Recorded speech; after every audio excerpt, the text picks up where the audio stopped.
Hello everyone, welcome to another edition of Raw Dirt.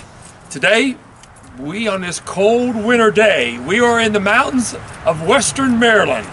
And I brought my good friend and my co-host Jimmy Henry with me. And Jimmy, I tell you, you've never been here before, but I have, and the fans are going to get a real treat today. And we're looking for the guy that owns this establishment, the proprietor, Bobby Maier, and we're hoping that he is in this Quonset hut that we can find, and I can show you what it's all about.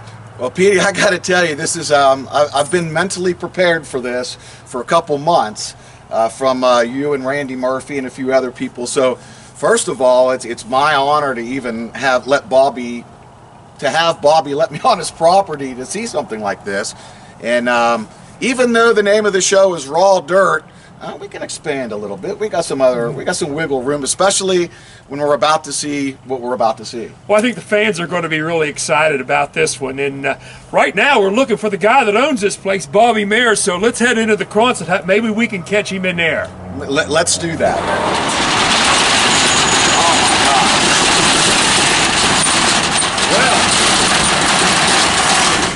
Well, come on in and let me catch my breath.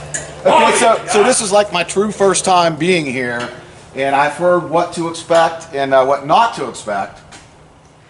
And I don't know that you can mentally prepare for what you're seeing here. Well, come on in. Let's see if we can. This is really cool. Yeah, I'll come inside. I'm just trying to get my legs to go here.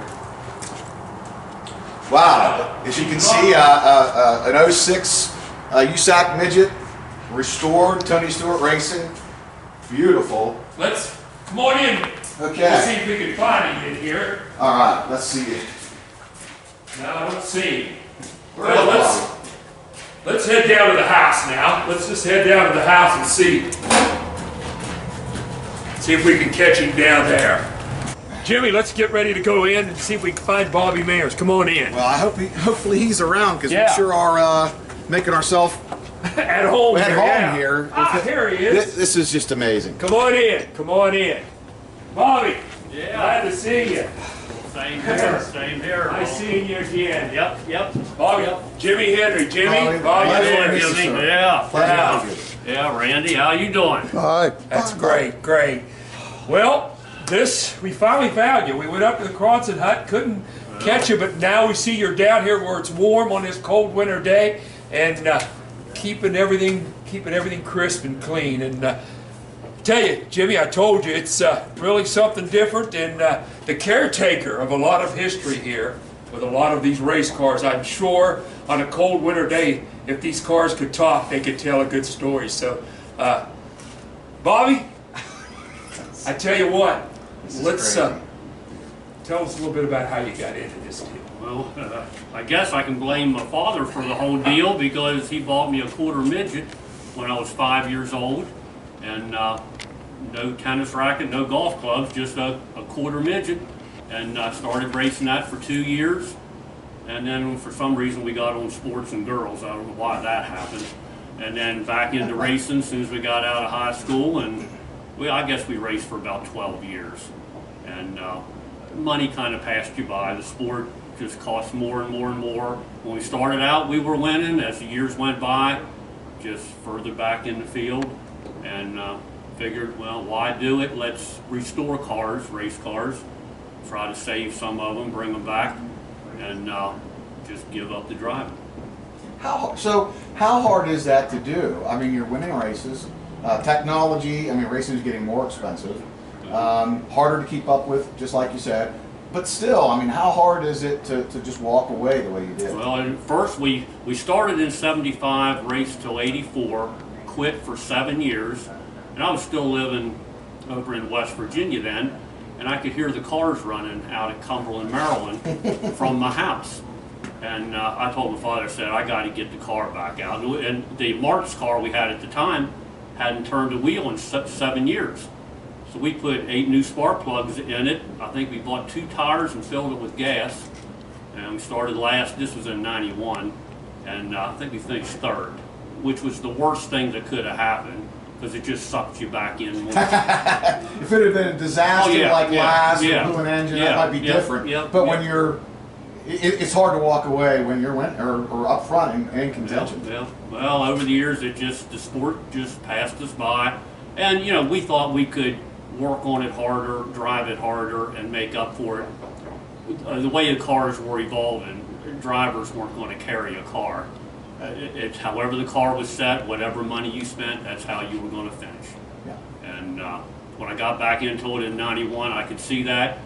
We tore parts off the Mark's car, went and got a used Bullet car off of Mark Richards, sitting out in his field. And by the time we put all the Mark stuff and the '70s stuff on the late '80s car in '92, I think it was slower than the Mark's car was, because it was such a mix of stuff. And which we still have that car. It's back in the corner.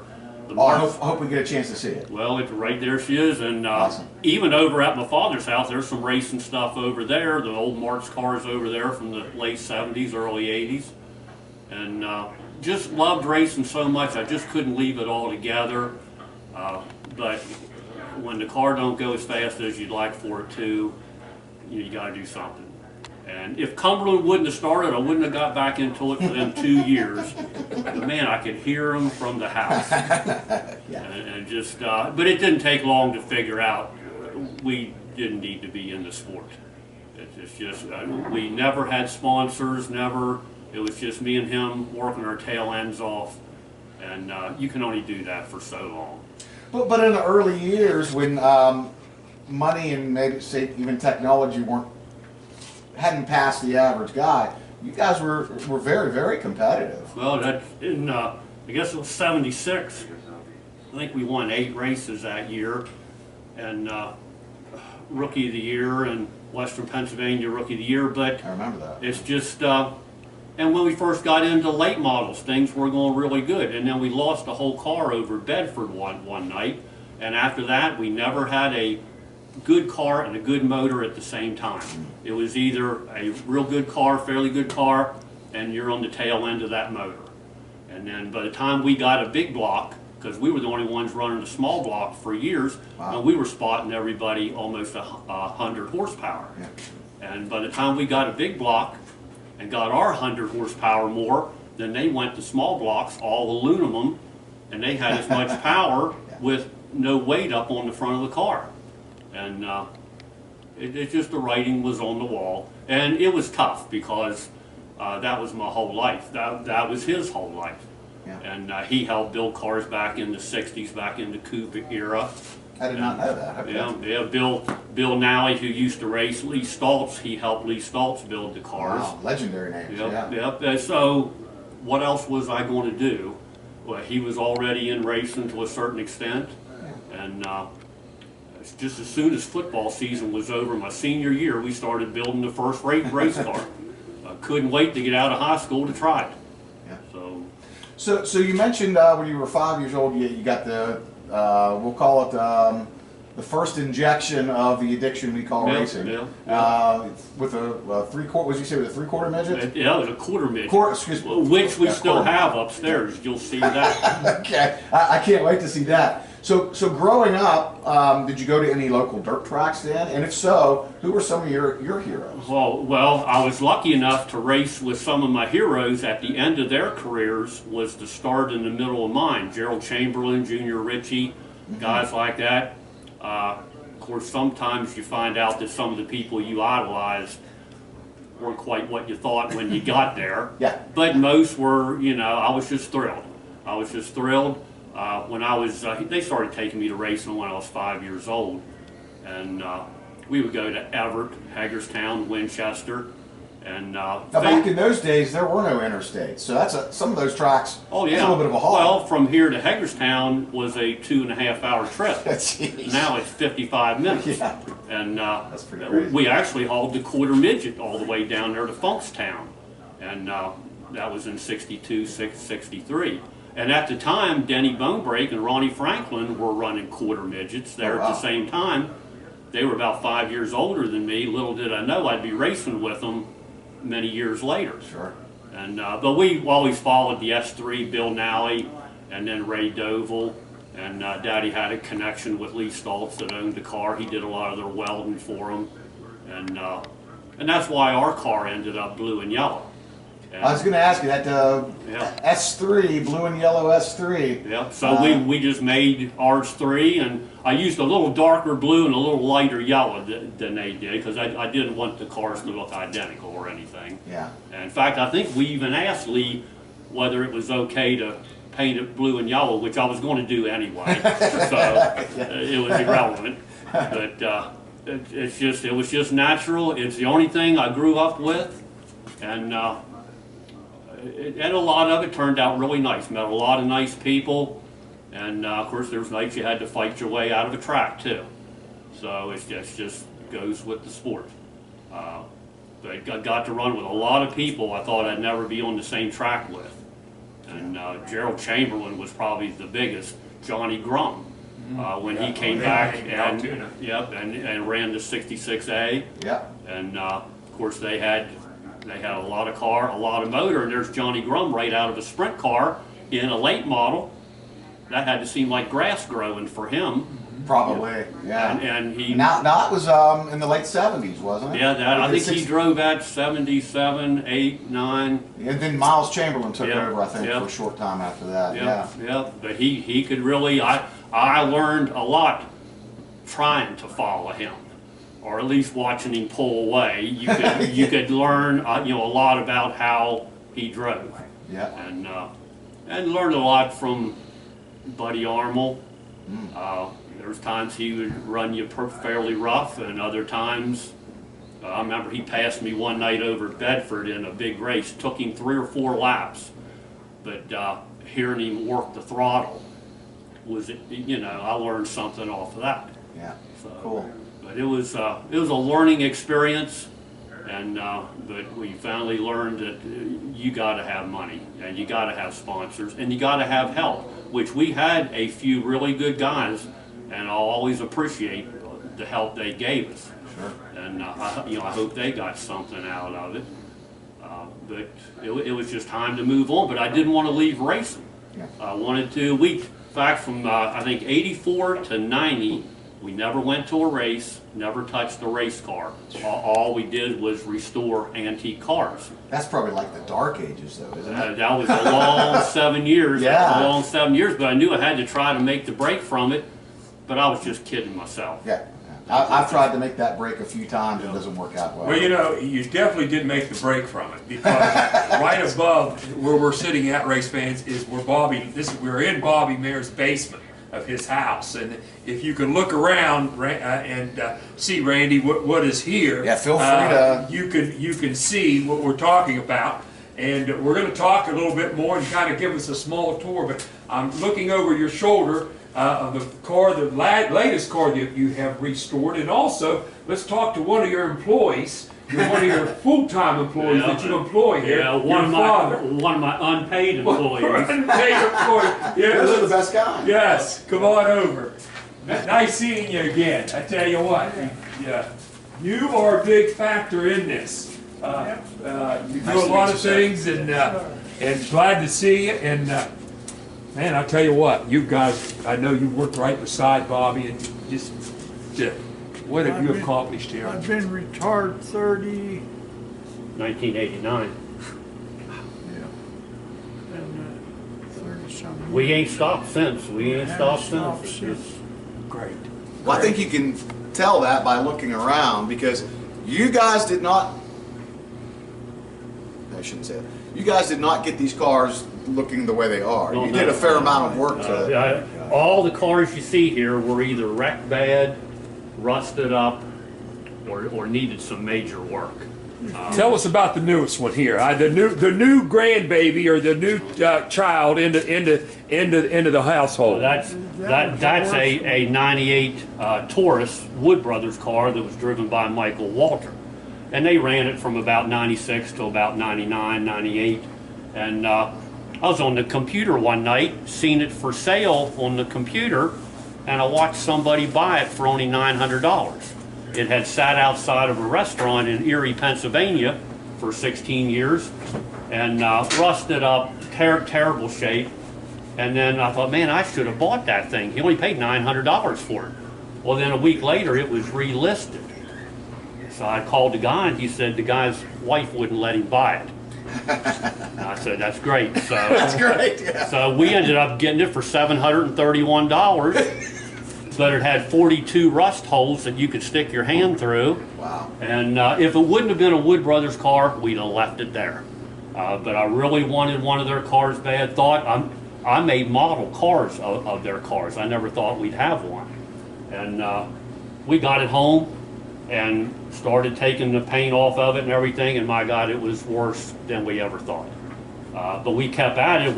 I've had it, I guess, 6 years. We just painted the red and white the other day, started putting stickers on it. There's still a lot to do. All this gets blue and the blue stripe around it.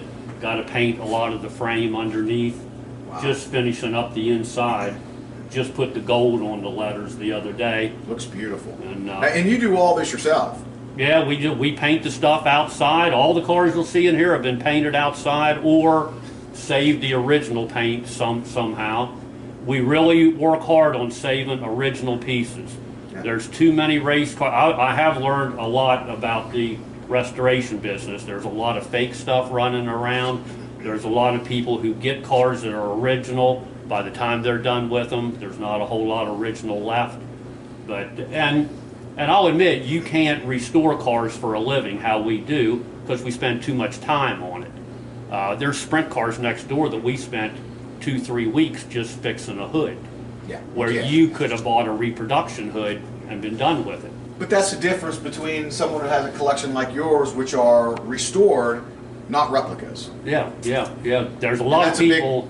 yeah. There's Original. there's people buy original cars, pay big money for them, and by the time they're done restoring them, the pile that they didn't use is more original than what they ended up with. And I wanted to guard against that, where we could say we gave it our all to keep, because stuff's only original once. Right. Bobby, let's take us on a tour, a little tour. Let's stick on the NASCAR side here for a while. This, Well, I once said that I'd never give a NASCAR garage space. But that's I kind of changed my view. That's the first car we got right there. Let me get out of the way here. The one business that I've been in was the eight-lane slot car tracks that were big back in the 60s. I called a guy in Bristol, Tennessee that had a slot car transformer lap counter for sale and made a deal on that. And he says, I got an old cup car. I thought, I don't want no cup cars. They take up too much room. I imagine they're too hard to move. And he said, well, you got to pretty much take it to get the other stuff. So we hauled down there, loaded up the slot car stuff, and there this sat. And it was kind of rough. We had to redo the white, put a lot of the stickers back on it. And my God, he paid him a little bit of nothing to get the whole package. He just had to get rid of it. Well, brought it home. It was Andy Hillenberg's car last. We traced the serial number, and it ended up being Darrell Waltrip's Kmart car originally. Oh, wow. And called Travis Carter. He filled me in on a lot of stuff there. And we just left it the Andy Hillenberg because the thing still had the original paint on it. And but that got the whole thing started. And then I made the mistake of sending pictures to Andy Hillenberg.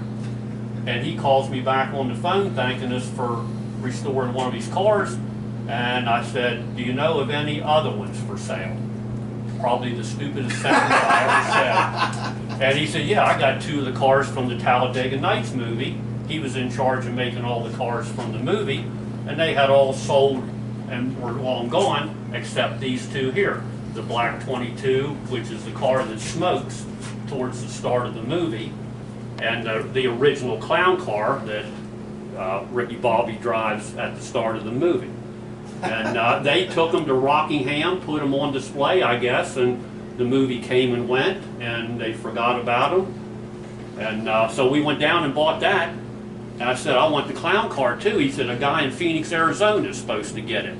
I said, well, if he can't get it, call me. Well, we barely got home. He called us. We turned right around, went right back down and got it. And that was 9 years ago now. Amazing. And but that's, and the quality of the clown car, that's probably our worst quality car we got, but it was done quick for the movie. and it was actually Andy's Bush car.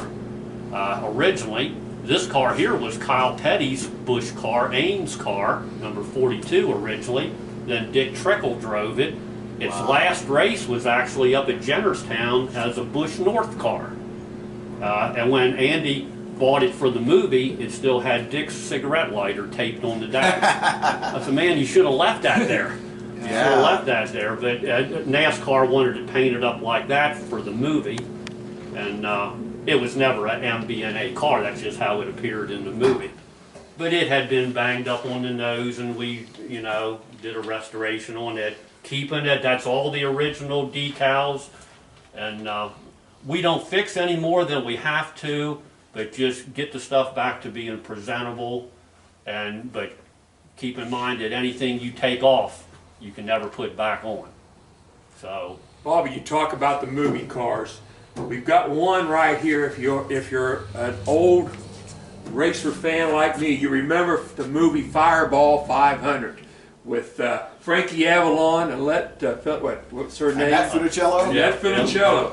Yeah. You liked that movie so much, you decided to build a car. Well, yeah. Just so let's look at that. Something a little bit different. Something that you won't see, but not the original Fireball 500 car, but a doggone good replica.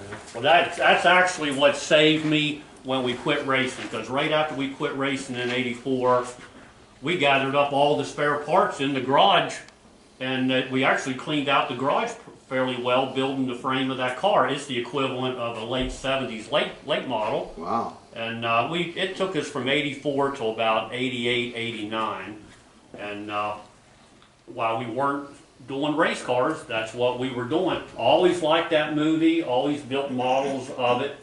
And it was funny because about the time we finished this, a guy stopped at the house with Hot Rod Magazine. He said, here's the real car for sale.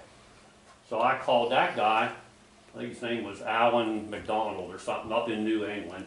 He had found it in back of a gas station in Rutherford, New Jersey, all, abandoned.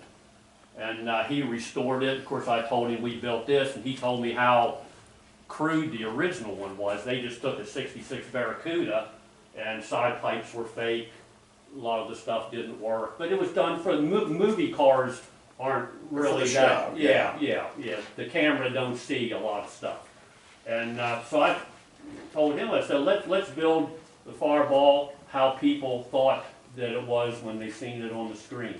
That car's probably capable of 150, 160 mile an hour. That's crazy. Nitrous oxide hidden underneath the intake. And it's functional. Yep. And it's all parts that we ran on the race car. It's got the weight jacks, racing springs. Rides a little rough, but that thing is so much fun to drive. Not the original car, but it's got some great autographs on it. Yeah, well, the wife and me go to the 60s concerts all the time. We go to 8, 10, 12 a year. And just by chance, Frankie Avalon was coming to town here. And after the concert, we met him over at the Holiday Inn and had him sign the dash of the car. He signed the movie poster. And the first thing he said when he seen us, he said, they didn't talk you into buying that original car, did they? I said, no, ours is a replica on a race car frame. He says the car wouldn't even start at times. We had to hold up production of the movie to try to get the car to run. So they could have really used this in their movie, probably. Then. Well, if they ever make a sequel, but the original car is restored out there somewhere. It went through a lot of hands, and where it's at now, I'm really not sure. But after talking to the guy who bought it the first time, and but we spent, that's just another car we spent way too much time on. It's got all the gauges you can buy except an exhaust temperature gauge. And when I seen what one of them cost, kind of let it ride. Just the sides is a '66 Barracuda. Can I help you here? Oh wow! My goodness! Look at this. Randy, let me get out of your way here. But it's got a Firebird front stub, and then it's all handmade from your feet back. Just like they did in the mid-'70s when they made dirt cars. Weight jacks, that's an old radiator we tore up over Bedford one night. But we rebuild every piece. It's the equivalent of a brand new car. I've had tags on it 2 or 3 times. I think it's got 81.5 miles. So it's good for just pretty much what it's doing there. Nothing. Just sitting. But what a showpiece. Jimmy, you talked about you cannot find old dirt cars, especially dirt cars now that are 45 years old. Well, can't, yeah. Bobby's got one, and this is the car that he competed. You guys talked a little bit earlier. This car here goes back quite a number of years ago, and it's still, like everything else that Bobby's got, in great shape, ready to race. So things are just so the people viewing this get an idea. There's like nowhere to stand. This place is packed with race cars. Randy, I don't know if you've looked at some of these wings from Sprints and the hoods and stuff. I mean, it is everywhere, including T-shirts, go-karts, steering wheels, models, old hats. It's a smorgasbord of racing. It is, and, yes. And I'm pretty hungry. This is really cool. This is the car that you guys were talking about earlier. So this is the was this the Mark's Bullet Hybrid here? Well, yeah. Actually, when we got it off of Mark, it was out in his field, just the body and the frame, and it was orange and white. And number 34, and I said, who what? Because I wasn't familiar with, who was what. He said that was Rick Workman's car down in Hagerstown, and he had it for about a year and a half, won one race, I think he said. Before that, it was Donnie Moran's car, and he ran it supposedly 10 times and won all 10 races. Wow. Unfortunately, we only got the frame and the body. We didn't get everything else done. Yeah. So we took the Mart's rear end over and the big block that's still steel with aluminum heads and a big brass radiator. And love it. Probably the highest tech piece we had was the carbon fiber wheels. And I knew deep down that we weren't going to make it. I just wanted to do it again. And I wanted to have one of the newer style cars. But as soon as I drove that, you can't make that car do what you want it to do if it's not set to do it. Yeah. And when you got a Heim end that can go in 9 holes, I told him, let's just put it in the middle hole on everything and hope for the best. And technology now is even worse because it's so, even back then, I mean, with the 4-bar cars, it's so easy just to guess yourself right out of the ballpark. Yeah. I still think that's why you'll see somebody win big one night, the next night, they don't run worth a darn. And it wasn't like that years ago when I raced. The same people, there was consistency. Yeah. Where the drivers, you could tell who could drive, who couldn't, and you could tell who had the money. But at least then you could compete successfully on a lesser budget. Now you almost look like a fool if you don't have the money to do it. Yeah.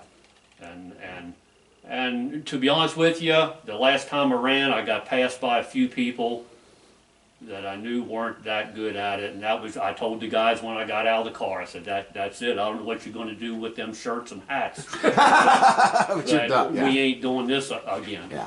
So maybe I wasn't the greatest driver, but I knew I wasn't the worst.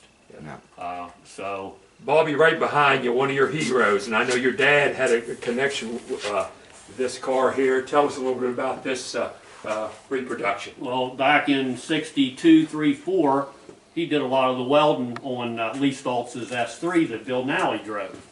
And we never knew what happened to those cars. So we built this back in 97. That's a 31 Chevy 5-window, chopped down a foot each way, built the frame. Actually have less than $1,000 in the whole car done. Wow. And but it's patterned after Bill Nally's S3 from 64. And that was about as close as we could come. I didn't want to put S3 on it at the time because I didn't know if the real car existed. So we made it M3. And the real nice part of it was Bill had been out of racing since 64. Well, 1997, they used this as the pace car down at Winchester, and Bill drove it. Oh, wow. And there I was, idolized him, wanted to be a race car driver because of him, and there he is driving a car that I built, and he's wearing my first helmet. So it kind of came full circle. That as a fan, that's got to be a lot of fun. Yeah. He would stop with his wife at times and watch us run quarter midgets at Funkstown. Well, here, what, 30-some years later, I'm watching him drive a car that I built. That's pretty awesome. Yeah, for $970, I think the sign says, I got my investment back there. I would say. Yeah. And a lot of fans get to appreciate what you guys have done. Yep. It looks just amazing. This is amazing. Yeah. And we found out later that none of the original S3s survived. And they've been after us to take the M off and put the S on it and put Lee Stoltz Chevy down the hood and stuff. And I don't know. I just hesitate on doing it because it's not the original car. It was made by me and him, and he helped make the original car. That's as close as anybody's going to come. And there's a few things that are different, but not much. Yeah. Not much. So you think the family would approve of that S3 change? Probably, because there's at least 1 to 2 replicas out there of the Ray Doval 30x90 S3. Yep. I haven't seen them in person, and but I'm big on, if it's original, make it original. Tell people it's original. If it's not, don't fake it that it is. Yeah. That's not right. It is not right. That's not right. They have the rule, it seems like, with sprint cars, if you have the frame, you have the car. It takes more than the frame with me. And you need the body, and they got to get in their heads that not all race cars can be brought back. Most don't exist anymore. Yeah. You know, you can't have half of the frame and put new stuff on the rest of it and call it the original car, just because half the frame was. But that's my advice to anybody buying a vintage race car: buyer beware, because there's a lot of fake stuff out there. I'm sure. Bobby, let's move over to my favorite part of the basement. Those are the sprint cars. And wow, if you are a sprint car fan, these are absolutely gorgeous. And I don't know where to start. I'm just going to get out of the way here. Yes. This is crazy. The car back here, that's one of the last cars Lance DeWeese drove before they split up with Dyer. That's the motor that they beat the Outlaws with in '96. We ran it with the vintage stuff from, I think, 2001 to 2007. If I'd have known how much fun it was to drive them, I'd have never crawled in anything with doors. Wow. Because you just feel like you're sitting on the back of the motor and you have no car. And the whole Walter Dyer thing, that happened real funny. A guy told us that down in Hancock, Maryland, he said there's a dune buggy frame sitting in the junkyard. So we ran down, and it wasn't no dune buggy frame, plus it had a brick panel hooked on it. Well, you knew who that was right off the bat. I bought it, I think, for $50. Might have even been 35. And I sat on it for a while, tried to find Walter's phone number. Hancock, Maryland. Couldn't find it. Here his address is Mercersburg, Pennsylvania. Finally found it, called him. He said, yeah, the rest of the car is sitting out in back. And that's one of the cars you'll see over there. Went down, bought it, got friends with them, came home, restored that car. They came up like what they seen. And every time they'd tear up a car, they'd give us a call. Wow. And we'd go down and get it. And then he started pulling out some of his old stuff out of the barn. And so we just kept buying that. So the friendship between you and Walt really started to develop. Yeah, well, I used to joke, I'm making it easy for you to get rid of your junk. Which it wasn't junk to me, it was gold to me. Yes. And Now, before you started being a little more free with giving you the older stuff, were you able to share with him what you're actually doing with the cars he's giving you? Yeah, I was actually living over at the old house then. That was '99. And the first car was the Syracuse car from '93, which we have over there. And then he pulled out one of the cars from '84 that Joey Allen drove and Scott Tobias. And most of our cars are Lance DeWeese cars. That's the first car over there that he had after Lance left. Jimmy Carr drove it, a whole bunch of big names. He actually ran both of these cars at the same time, at the same track with 2 different drivers. And we just kept, it got out of hand. really.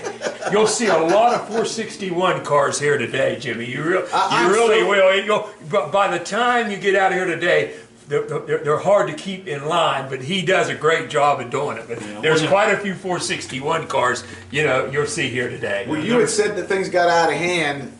I can see that. Well, when you're having fun doing the stuff. We're thankful to you that it got out of hand. Very much. But there's 5 461s next door, 2 of them here, and there's another one up on the hill in the building that we never restored it. We left the body just how it came off the track. And there's only 8 original 461s. Walter has 1, and we have 7. Wow. 8 if you count the one up on the hill. All the rest of them, if you see one, that might be a bitter piece of it that they added a lot to. That to me is not an original car. All of these, Lance sat in the seats, he held on to the steering wheel, and even when they would take a body off and put it on a different frame, say they'd tear up the frame, I'd keep track as best I could of where that body was to bring stuff back. Wow. That car over there is the one they had at Knoxville in '99.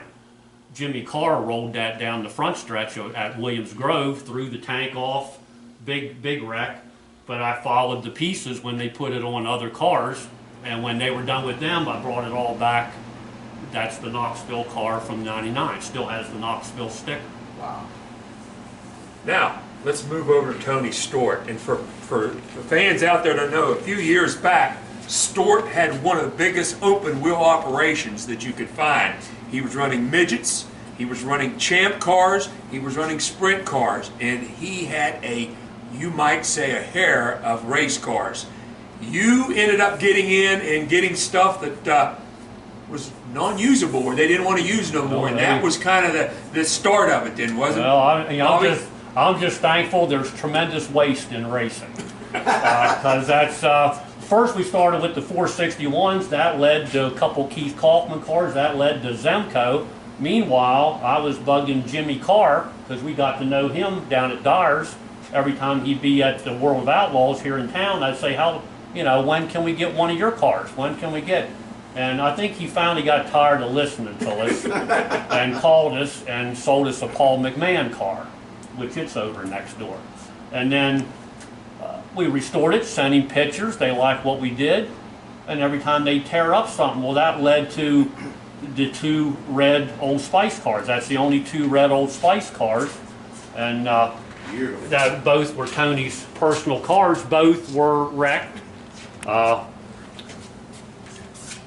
you all, when you're restoring a car, you do all your own paint work. Yeah. The vinyl decals as well as the hand painting. You do all that yourself. Yeah. That's amazing. Yeah. And of course we tried to save the original paint. Like these cars have the original paint. There's some marks on them where we fix stuff, but you have to make a decision whether you want to repaint it to look better or leave it how it is and make it original. So we had a hard time getting down this car. We was able to get from them. Back at the time, Tony was just getting started in the USAC, and he didn't have his own car. This body just laid on the floor, and when he wanted to run, they would put it on a Paul McMahon frame and put Tony's seat in. Wow. Well, that's what we got here. This is the Paul McMahon frame and the body. That car there, he wrecked it down in North Carolina. I just happened to see it middle of the night on the computer. Called Jimmy the next morning. I said, you got to sell me that so both red cars are together. That's the only 2 red cars. And he said, well, Tony's mother, apparently she was in charge or something of auction the body parts off for charity. He said, you give us whatever we think we can get for it, and which I did. And the frame was really bad. They just gave us the frame. Fixed it, but that led to that red car. That's a Silver Crown car. Tony owned that. Levi Jones drove it. There's 2 real nice cars out in the trailer. One of Levi's blacktop sprints, a Tracy Hines dirt sprint that won the four Crown Nationals. And if we could get them all on wheels, which I can't because I don't have the room, I think we have 14 cars. Wow. and even down to little things like Jimmy Carr's and Tony Stewart's autograph right in the cockpit there. That's amazing. Yeah, I tried to get, Walter has signed some of the stuff and the Wood Brothers. We spent the whole day with the Wood Brothers one day from getting the cars and stuff, and we ended up with a second one of their cars. You'll see it here later. And so I kind of feel like we're being paid back now for the effort we put into racing then. Full circle, basically. Yeah, because we never got out of racing in the long run what I thought we should have, especially for the effort, because there wasn't anybody worked harder than me and him did. I believe that. Our car always finished races, and we tried to stay within our means. A lot of people race and neglect the roof on the house, the food in their mouth, and they may go a little faster. We weren't willing to do that. There's a point where you had to cut it off. He kind of hit his end on it before I did. But once he lost interest, then I did too. And I think we made 9 trips out to Indy and just loaded the truck up. And we would get body, there's a lot of body work from them when the color schemes would change. You know, now all that's gone. Now it's just shots and stuff out there. Yeah, you could see, Randy, right over here, you can see the war this car was in a, you might say, you can see the body bangs, some dirt on the front wing. And I had a lot of plans for making displays of stuff. There's 7 boxes back there of Williams Grove dirt. I wanted to make a car look like it was sliding through a turn, have a mannequin in the car, but we just kept bringing cars home, and I just never thought things would kick off like it did. And Bobby, tell us about these 2 special cars over here. You know, for the fan that's been around a long time, you know that name, Larry Rice, and of course. Shannon Buick Company out of Dayton, Ohio, the Shannon Brothers Special. Man, this car is priceless. Well, we got it in a very weird way. I used to manufacture models of Indy roadsters. And a guy up in Pennsylvania, Bob Webster, he bought quite a bit of my little cars.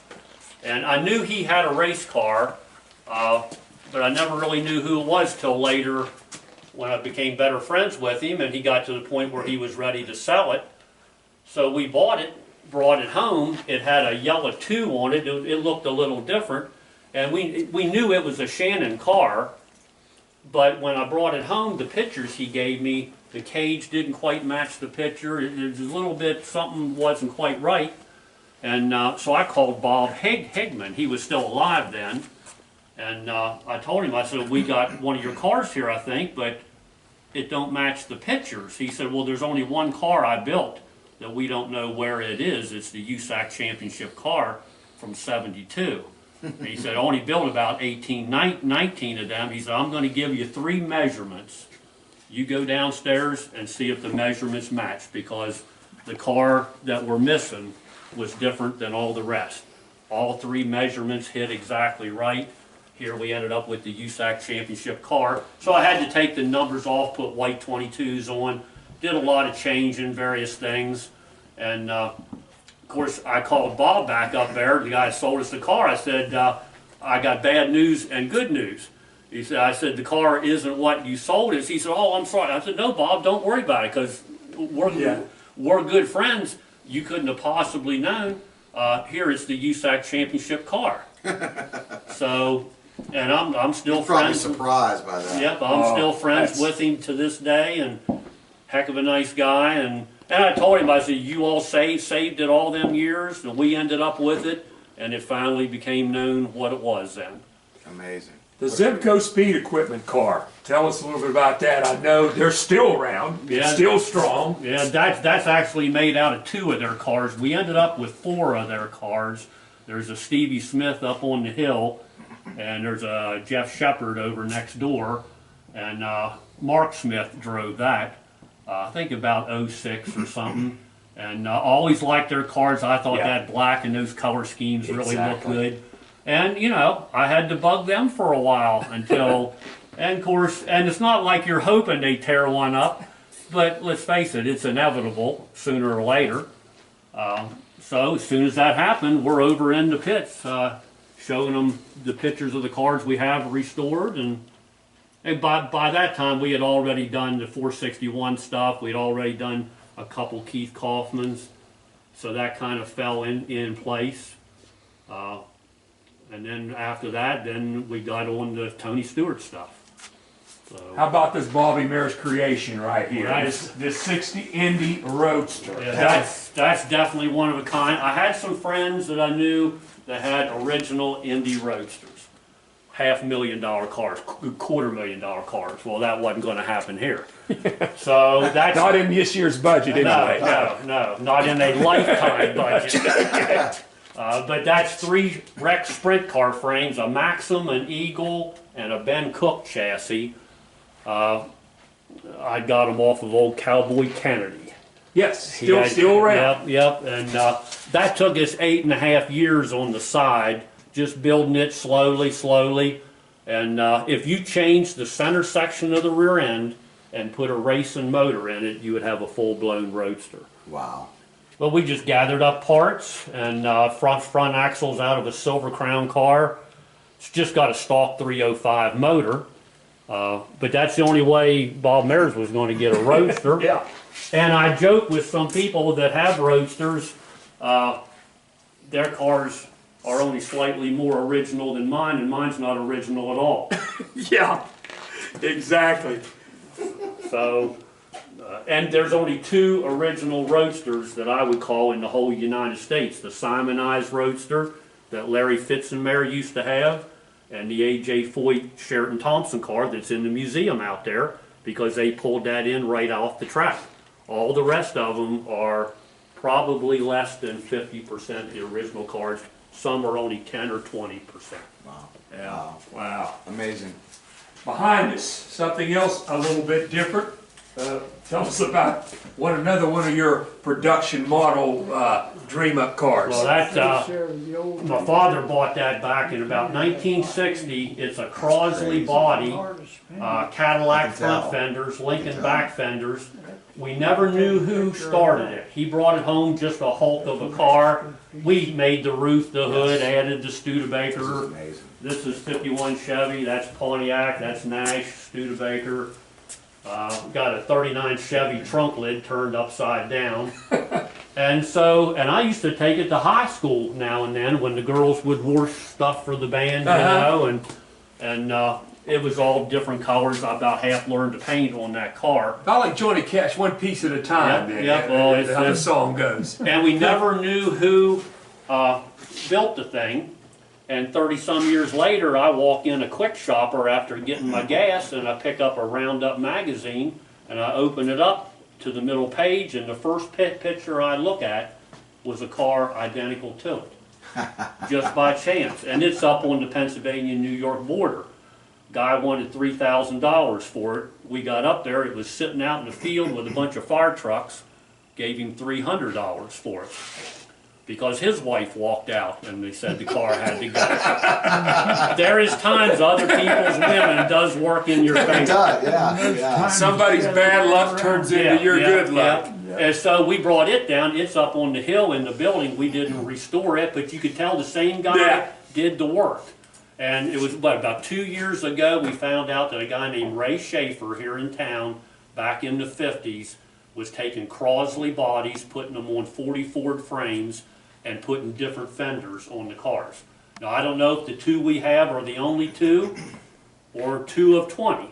Have no idea. The Crosley company they built refrigerators, they built TV sets, they were into everything back then. Radios. Radios, you name it, and they did. Sprint car hidden in the corner there, the great looking Hot Wheels Sprinter. Yeah, that actually, we bought that body all mashed up at Hershey for $125 in about 1990. And this was right when we was about to get back into racing the second time.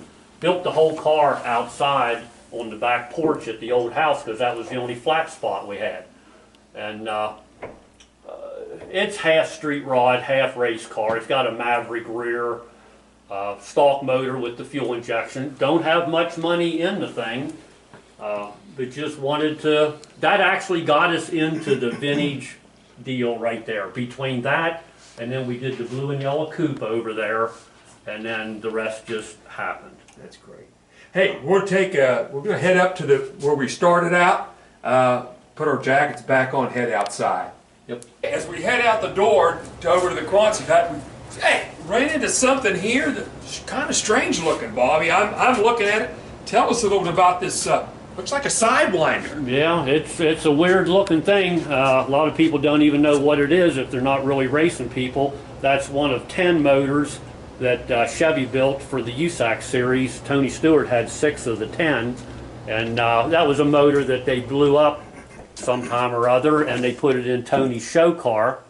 For how long, I don't know. And when they were done with it, they called us, wanted to know if we wanted it for in the blacktop midget that you'll see here in a little bit. And I said, well, yeah. Once again, I'm not going to say no to nothing. Yeah. And so we ended up with that. But I told him, I said, I don't want to put it in the car because you can hardly see any of it in the car. So we put it on the engine stand, made a sign for it, and I made a fake valve cover, which you'll see over there, because that's about all you see in the car. So this is only one of 10 motors that were built that year by General Motors. Well, I guess one of only 10 period, until they came out with the next, whatever the next was. Wow. Now, and this is something you got from Tony Stewart Racing? Yeah. Wow. That's neat. It sure is. And we try to make signs of most of the things we have with some of the particulars on them, a little bit of the story. Someday, when I'm gone, that's the only information people's going to have on the stuff. Yeah, they called back and wanted to borrow it for one of his show cars Wow. out in California. I remember they called us one day, said, we can't find 2 coilovers. And he said, you just got that blacktop Sprint, it's one out in the trailer. He said, can you go out and look at because all the pieces have numbers scratched into them. And so he gave me the number. I went out, or I went out, read him the number. He said, no, that's not the ones we're looking for. Yeah. So I thought I was going to have to take my car off the wheels and send them for two coilovers. And you probably would have. Let's I would have. borrow some parts off of you. Yep. Hey, that's great. Well, let's head over to the Crosley hut. Bobby, give us a little tour here. This is my favorite. This is the one that I want to take home and put in my living room. But your wife would love that. she'd love that, but I could find someone else. But anyway, this car is just super. It's super. It's actually the only car we got from Stewart that was still on wheels. They wrecked it at the Turkey Night race in Irwindale, California. They backed it into the wall. Rear end was all smashed up bad. I think Bobby Santos was driving it. But there's a whole list of drivers there. Ryan Newman, quite a few of them drove it. Ricky Stenhouse. And This car's trick. the motor you've seen on that stand, that's the type of motors they ran in this. I didn't put it in the car because I like looking at the motor on the stand, but we made a fake valve cover and mounted it as if it did have a motor. But if you drop a motor in the car is ready to go. The front axle was slightly bent. We fixed it, fixed the tail end. If you look at it, it's number 20 on the front and 21 on the back. That's the spare tail they had. And of course the other one was way too bad to even fix. So this car's got a lot of history then, right? There's a lot of NASCAR drivers drove it. How they fit in the thing, I don't know, because you sit in that, you can't stand it in there long. And that's Tony's seat that he, I think they told me they fitted that in one of his cars to go to the Chili Bowl, and the seat was too, I'm not going to say Tony was too big. Let's just say the seat was too small. There you go. There you go. Another Zimco car. Yeah. Jeff Shepard on the side of that. Yeah, that supposedly was in the trailer at Knoxville as the spare car when Jeff got hurt bad out there that one year. Yes. And we've actually got 4 of their cars. There's a Stevie Smith up on the hill that's really nice. And of course the 2 that made the one car over there. The yellow car there, that's kind of unique. That's Schatz' last yellow car, and it's the first one that Stewart owned. The color scheme overlapped. I assume Tony bought Schatz's operation, but they told us that was his last yellow car and the first one that Stewart owned. Jimmy, you see this, Schatz's Crossroads truck stop in North Dakota. His dad owned a truck stop, and this is what had to be one of Donnie's real early cars then, wasn't it? Well, Bobby? it was, I think they ran that in Chico, California. I might be wrong, but it was in California, and that was the first night for a JEI frame, and we just ended up with it. The stuff had went to, I think the next color scheme was Armor All or something, and Amazing piece of history. Yeah, right there, for Wow, sure. just that car, yeah. Let's go to 461ville. Okay, I call this 461. Welcome to 461 Avenue, right here to the right. If you come here and film this, it is Walter Dyer's definitely his history of racing. And if you're from around this, matter of fact, if you're from sprint car fan, you know this car, this design. It is world famous in Dyer masonry. And man, the first one is a little bit different. Tell us why it's a little bit different about this car, Bob. This was one that started the whole thing. We found this frame in a junkyard in Hancock, broke clear in half, about up about here. And guy told us that it was a dune buggy frame. Well, you know, once I seen the brick panel, I knew that was not right. So we bought it. I think it might have been $35. And got a hold of Walter. He had the rest of the body, so we restored it. They liked what we did, and when they would tear up a car, we'd go down and get it. And then he pulled some of the older ones out. The one right beside it is from '94. It was on the cover of Open Wheel magazine, and that was the winningest 461 they ever had. It was called Half Breed because Lance made one car out of two back in the day. So Lance did the work himself on this? Did the welding and stuff. What chassis was it? Name of the brand on chassis is? This was a Schnee, which is Doug Wolfgang's brother-in-law. And this was a Maxim here. That's a Schnee from '94. This car's from '93. This is '94. But that car's probably, well, that's one of our more valuable cars. And they told us who they sold it to. They sold it to a boy that was running 358s. And I said, well, the boy's just starting. He's going to tear it up sooner or later, which happens to all of them. And we bought it off of him. We had to make about a third of the hood. It was all gone. Frame was bent pretty good, but got it back right. And when we fix a frame, we sleeve everything. Everything is done where if you wanted to run the car, it's safer than it was originally. Nothing's just welded together, butted up, or anything. Scotty Tobias gets in masonry, the Dyer masonry car. Tell us a little about this car and whose chassis. Yeah, that was made by Bobby and Joey Allen, and supposedly it's only 60 thousandths thick. Never had a drive shaft loop, never had a bar between the seat and the rear end. Wow. Because all race cars are safe till you wreck them. Yeah. And but that Joey Allen drove it, Scott Tobias.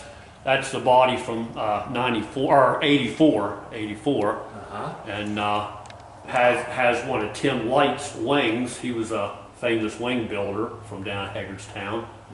The silver wing on this was the wing they used to qualify with.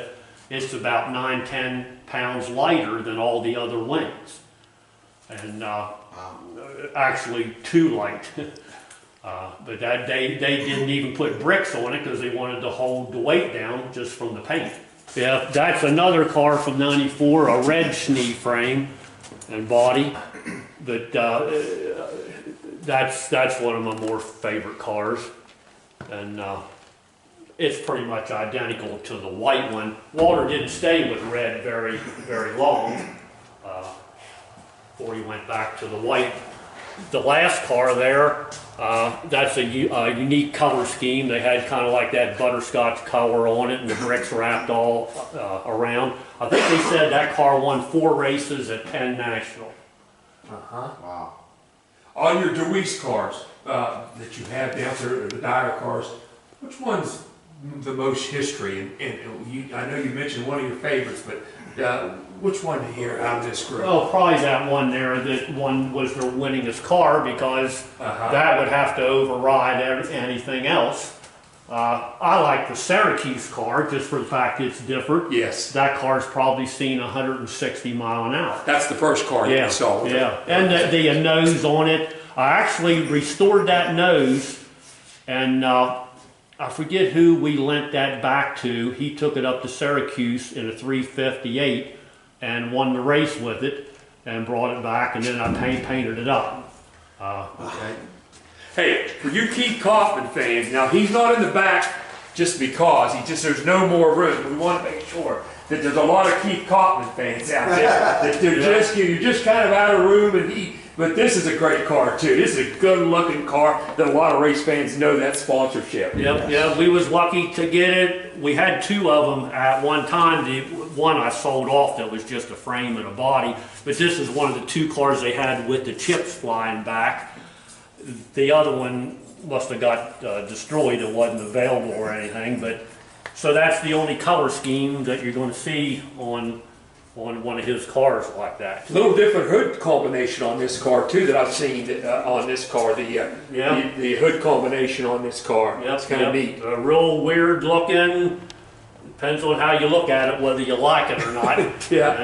And even on Keith's steering wheel, all of Kaufman's steering wheels, you can see that bare place right there. It's on all three spokes. And I asked him one time, I said, why is all your steering wheels bare like that? I guess he said he wraps his finger around that right there. Wow. So if you got a Keith Kaufman car and you don't have the steering wheel looking like that, you don't have one of his wheels. And here again, that's Keith's seat. All these cars, Lance sat in them seats, Kaufman sat in that seat. That's the steering wheels they held on to. So it's about as authentic as you can get. You can't get any more authentic unless you would just buy it out of Victory Lane and bring it home. Wow. And not to get off the sprint car thing, but we see up here, right behind you there, or to your side there, Randy, you got a Tony Stewart Dirt Late model nose there. How did you pick up that? We were coming back up through West Virginia, stopped at Mark Richards a few years back. Of course, we had bought a car from him years ago. And he had that. I think Josh was there that day. I think I got that from Josh. And it was just there in the junk pile, in pieces. And I told him, I said, my God, we can put that together and display that. I think his quarter panel is over here. So I just couldn't see letting that go to waste. I think it's from '06. Wow, very nice. Yeah, that car right there, that's the first one we got from Stewart. That's a Paul McMahon car. There's another one just like that up on the hill that's trimmed in gold instead of yellow. Then the one to the left of it, that's a Craig Kinzer. We got another one just like it that Tracy Hines drove in the USAC series, painted the same. Wow. And then got a lot of body work, and we just didn't say no to nothing. This car here, I watched this car, Eric Corbett out of Hagerstown, Maryland, win the Hooters Cup. This is probably 2005, 2010, and a great series. Man, Bobby Gill, Gary St. Amant, Jay Fogelman, and it was a great series. This car was a good car, and the story on this car, it was almost donated to you. I mean, it was. Well, a friend of mine from Jennerstown called, and he said, do you want another car? I said, no, don't want any more cars, don't have no room. So the next day, I get thinking about it. Well, so I call him back, give me the phone number, I'll call the guy. Well, here it's Larry Corbett down there. He even had, back when we raced quarter midgets, he had midgets then. And so we had a little thing in common there. And I told him, I said, well, I'd like to get that car. What do you need for it? And a friend of mine, Tim Light, had already filled him in on what we did, showed him pictures of the stuff. And but he said, well, I'll give you the car. Wow, that's a good price. I said, well, that's really nice. He said, well, the catch is, you need to buy the motor. And I said, well, my golly, what's that going to cost? I thought this might be a game breaker here. Yeah. And I forget what he said he had in it, 39,000 something or other. And I'm not going to tell you the price that we set on because it probably wouldn't be right, but it wasn't very much. Yes. And we ended up with the motor, a whole bunch of spare parts, and a very nice car. One of the Larry was a fantastic craftsman. The only thing we did was take a bunch of the inside stuff out and paint the inside of the car, and it had 2 or 3 breaks in the fenders, just minor stuff. But This car's ready to race it. oh yeah, yeah. Well, the motor's still over there. Once we get it back over where there's heat, then we're going to put the engine in the thing. But it's probably the best crafted car that I've ever seen. Yes. He was a real craftsman, and you can tell that this was their real. They took some pride in this car. Check out the center bar, Jimmy, on that. This car is really a short track, safe car. Man, that is nice. Yeah, I don't think I've really noticed that before, the center bar. Yeah, yeah. Another one of the taxi cabs or the door slammers. And it's up on the trailer. This is a good looking car also. Yeah, this came in a very weird way. Once again, looking on the computer at race cars for sale, and I was looking at a car that I didn't want, but I seen this one sitting up behind it. And next morning, sun comes up. I call the guy, and I said, I don't want the car that's in the picture. I said, what are you going to do with that other car there? He said, I need to sell it. He said, I'm trying to build a garage, I think is what he was doing, and I need some money.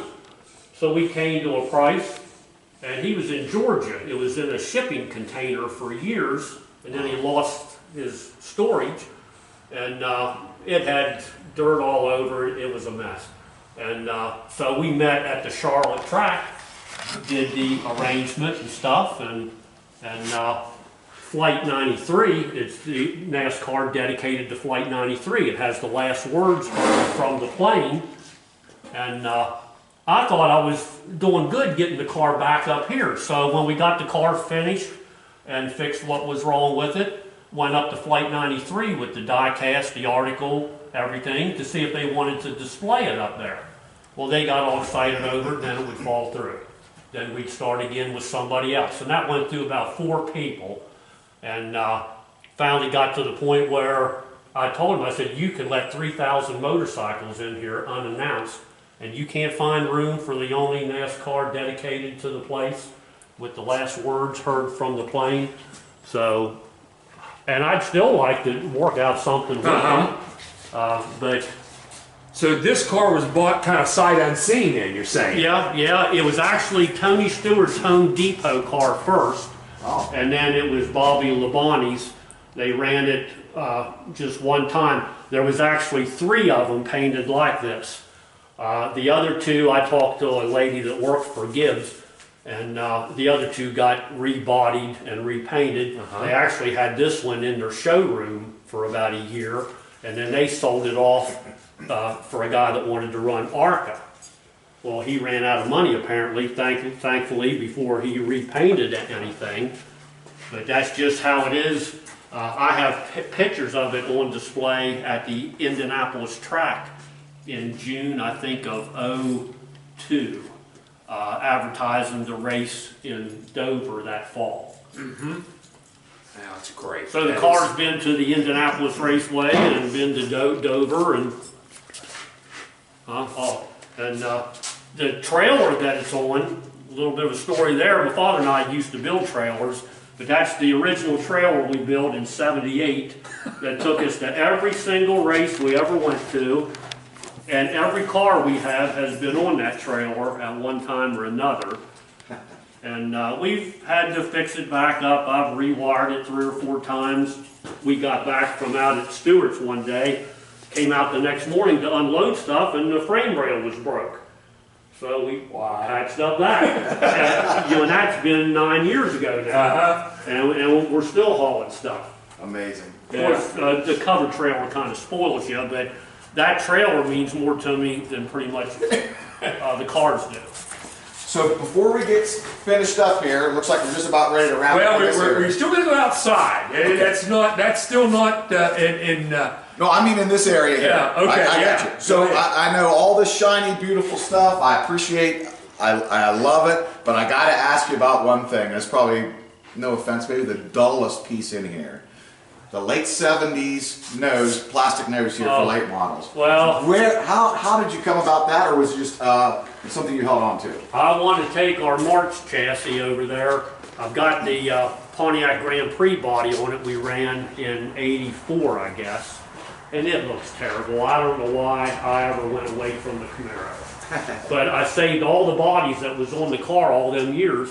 And I want to put the Camaro back on the March frame that has the humps on the front wheels. Yes. And I didn't know whether I could salvage one of the noses, our original noses, so I thought I better buy one of them while they can be bought in case I need that.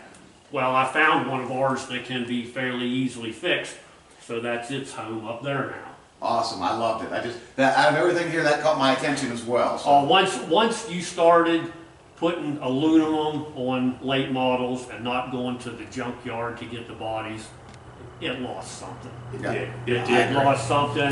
And you could raise the back of the roof, lower it, raise the trunk lid, pull the doors out, all kinds of stuff, but you can still tell what kind of car it was. Exactly. Now you got to look at, is there a Chevy sticker on that car? Is there a Ford? But it's whatever they want to call it, I guess. Yep. All identical, painted different.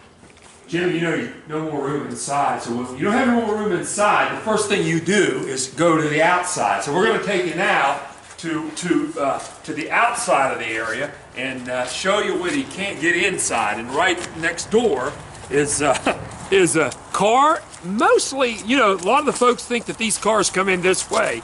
This is how Bobby gets them, and this is probably in decent shape. Where you've done some work on this car, Well, Bobby. it was actually, it's Scott Riggs' Valvoline car from about '05, road race car. I got it through Norm Benning. They had backed the car in the wall. When we got it, the tail end was clear down on the ground. We had to rehang the back of the car. We've already roughed the car in, and it gets covered up here in a couple weeks. Winter just kind of hit us a little before we were ready. But I had bought two cars off of Norm. The other one you'll see here in a minute. But I like that car because you could make that a street legal car, being a road race car. Oh, Turns right and left, Okay. equally. And if I ever make one street legal, of course, by the time that happens, I'll be too old to crawl through that window.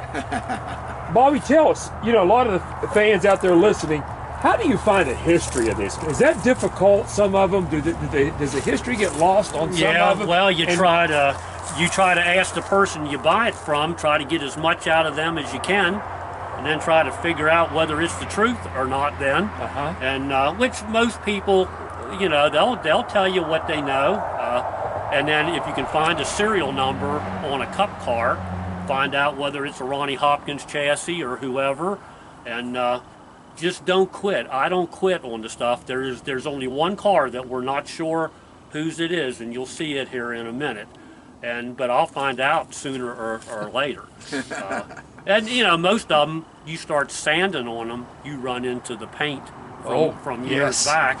Yes. And sometimes the car will tell you when the people can't.